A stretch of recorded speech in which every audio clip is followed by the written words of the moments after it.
Hey everyone, my name's Gabby and I'm going to show you the smart trunk features on the Kia K4. It used to be that with most compact sedans, if you wanted to open your trunk and you had an entry trim level, you had to pull out your key fob and hit the trunk release button.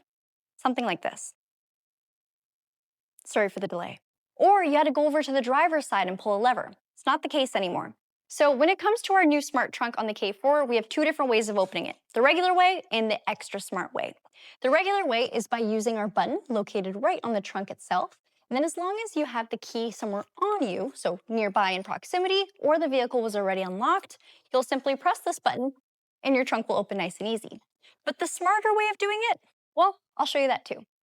Now, to utilize the smart function, we have to make sure it's set to on. So we'll take a look at our vehicle's head unit here, slide on over and find setup. Alternatively, you can also press the setup button right over here.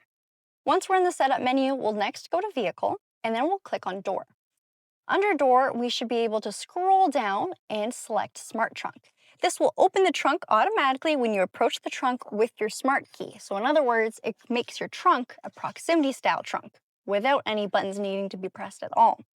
Next thing I'm going to do is turn off the vehicle, exit, and lock the doors. Then we're going to walk up to the trunk and see what it does. I'm over here now, my car is over there, and the key fob is about to go in my pocket. Now, as I walk up to the trunk of my vehicle, once I get to the actual proximity reading zone, my vehicle will start beeping and also start flashing its hazard lights.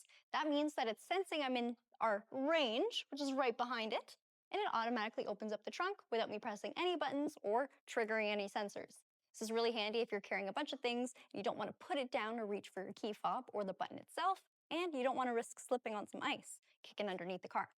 Thank you guys for watching this video. It was short, sweet, and hopefully you learned something. If you want to know more about your car or anything in the Kia Hyundai lineup, make sure you follow along for more videos. Bye.